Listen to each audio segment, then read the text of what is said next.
Hi everyone, नई video में खुश आमदीद। पहली वीडियो में आपने देखा होगा एक ट्रैकर का मैंने जिक्र किया। इस वीडियो में बाकायदा तौर पे मैं आपको बताऊंगा कि मैं ट्रैकर को कैसे अपडेट कर रहा हूँ।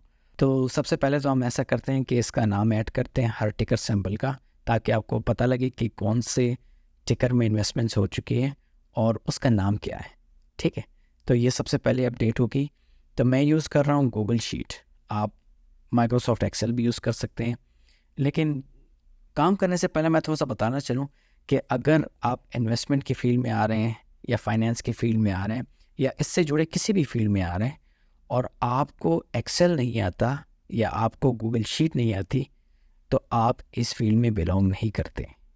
ठीक है, ये आपके काबिल नहीं है, आप कुछ और चीज़ कर लें। ठीक है, क्योंकि ये इंतहाई बेसिक्स है इन्वेस्टमेंट्स की फील्ड के लिए। आगे बहुत सारे कॉम्प्लिकेटेड सॉफ्टवेयर्स हैं, लेकिन दिस इज़ वेरी बेसिक। अगर यही आपको नहीं आता then you don't belong here, do something else. तो चलिए ये डैशबोर्ड अपडेट करते हैं। इंतहाई सिंपल था, पिछली वीडियो में आपने देखा होगा। इसमें थोड़ा सा उसको अपडेट करते हैं ताकि थोड़ा सा डिसीजन मेकिंग में आसानी हो, लेकिन आने वाली वीडियोस में इसको बेहतर से बेहतर बनाएंगे। आप इसको अगर कंपेयर करेंगे अगले साल अगर आप इसको कंपेयर करेंगे पिछले एक साल की वीडियोस के साथ, तो आपको बहुत उसमें इम्प्रूवमेंट दिखाई देगी, मुझे उम्मीद है। तो चलिए शुरू करते हैं स्टॉक नेम के साथ। टिकर सिंबल तो आपको दिखाई दे रहा है, लेकिन ये नहीं दिखाई दे रहा कि ये टिकर सिंबल किस कंपनी का है। ठीक है, तो उसके लिए गूगल शीट के अपने फार्मूले, माइक्रोसॉफ्ट एक्सेल के अपने फार्मूले हैं। तो गूगल शीट का फार्मूला है गूगल फाइनेंस। ठीक है, टिकर सिंबल को सेलेक्ट किया और उसके बाद एट्रीब्यूट लिखा। अब एट्रीब्यूट्स की बहुत ज़्यादा लिस्ट हैं। ठीक है, बहुत ज़्यादा एट्रीब्यूट्स हैं, और अगर आप उसमें इंटरेस्टेड हैं तो गूगल फाइनेंस के पेज पे चले जाएं और वहाँ पे आपको वो बता देगा कि कौन कौन से एट्रीब्यूट्स गूगल शीट के फार्मूले में आप डाल सकते हैं। इसमें हमें नेम चाहिए तो हम नेम डाल लेते हैं और उसको बंद कर देते हैं। अब जैसे मैं प्रेस करूँगा आप देखेंगे इसका नाम आ जाएगा। तो ये वो ETF है जो हमने ख़रीदा था S&P 500 का, और ये मैं यहाँ पे ड्रैग कर लेता हूँ। तो ये हुआ पहला अपडेट इस डैशबोर्ड को। दूसरा जो है वो एवरेज कॉस्ट का है। चूँकि हमने सिर्फ फ़िलहाल एक ही ख़रीदा, तो इसलिए एवरेज कॉस्ट इसके लिए बस ठीक ही है। लेकिन यह है कि आगे जैसे हम मज़ीद क्वांटिटीज़ ख़रीदते रहेंगे तो थोड़ा सा फिर इसमें मसला आएगा। तो उसके लिए हम अभी से इसके फार्मूले को अपडेट करते हैं। इसको हम यहाँ पे करते हैं 0 आउट और पहले लिखते हैं सम एफ। ठीक है, सम एफ्स, और मैंने सबसे पहले देनी है सम रेंज। तो मैं ट्रांजैक्शन हिस्ट्री में आता हूँ, तो ये हमारी रेंज है। ठीक है, फिर क्राइटेरिया जो है वो टिकर सिंबल का है। फिर वापस मैं आ जाता हूँ अपने स्टॉक्स पे, और यहाँ पे ये टिकर सिंबल यहाँ पे है, और फिर मैं इसको बंद कर लेता हूँ। अब ये वाली ब्रैकेट इस ब्रैकेट के साथ है, मैंने इसको भी बंद कर देना है और थोड़ा सा स्पेस दे के एक डिवाइडर का साइन लगा देना है। फिर मैं दोबारा सम एफ करूँगा, क्योंकि मुझे some of the budget and some of the quantity चाहिए ताकि उसकी एवरेज कॉस्ट मुझे मिल सके। ओके, ऑलराइट, दोबारा आके ट्रांजैक्शन हिस्ट्री में इस दफ़ा मुझे क्वांटिटी चाहिए। ठीक है, और वही मुझे चाहिए ये।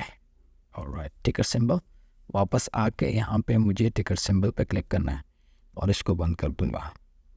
ऑलराइट, तो as soon as I hit enter ये मुझे उसकी एवरेज प्राइस दिखा रहा है।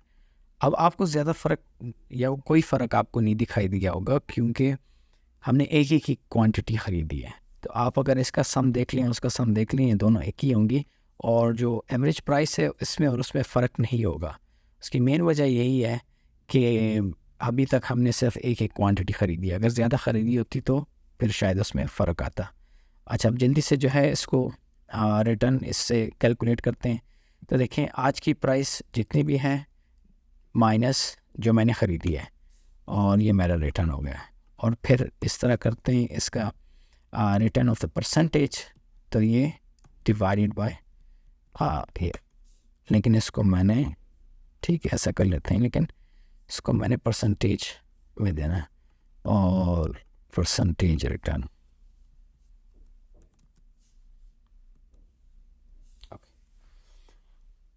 अब एक दूसरी चीज़ ये है कि मैं यहाँ पे इसको कंडीशन फॉर्मेटिंग देता हूँ और इस पे देता हूँ कि अगर ये लेस देन और इक्वल टू 0 है, ठीक है, तो ये रेड कर दें।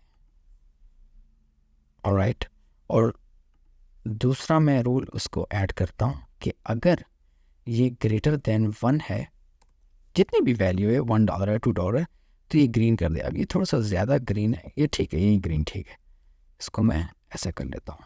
इसके बाद इसको मैं सेलेक्ट करके यहाँ पे ड्रैग कर लेता हूँ, और यही चीज़ मैंने यहाँ इसके साथ भी करनी है।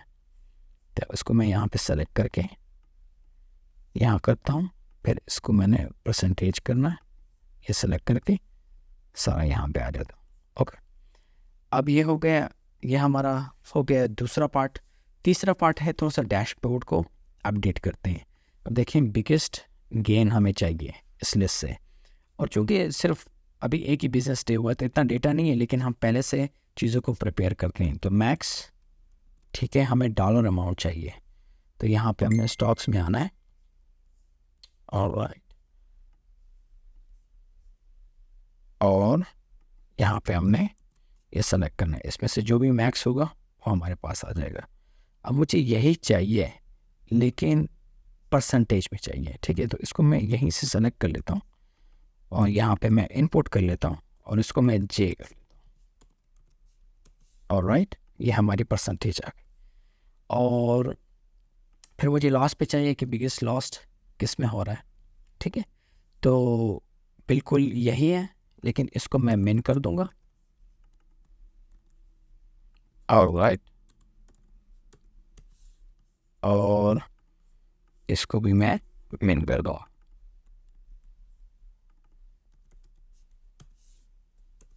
ओके, सो आज के लिए इतना ही। बिल्कुल सिंपल सा डैशबोर्ड है, आने वाली वीडियोस में इसको बेहतर से बेहतरीन करेंगे। लेकिन आज के लिए इतना ही, क्योंकि अब बेसिक आइडिया हमें दे रहा है कि हमारे स्टॉक्स की मूवमेंट्स क्या हैं, और आने वाले वक्तों में जो है बेहतरीन डिसीजन मेकिंग में ये हमारे काम आने वाला है। लेकिन इसको बहुत बहुत बेहतर भी करेंगे, अच्छा सा लुक भी देंगे आने वाली वीडियोस में। लेकिन आज के लिए इतना ही, वीडियो लंबी होती जा रही है। चलिए मिलते हैं अगली वीडियो में।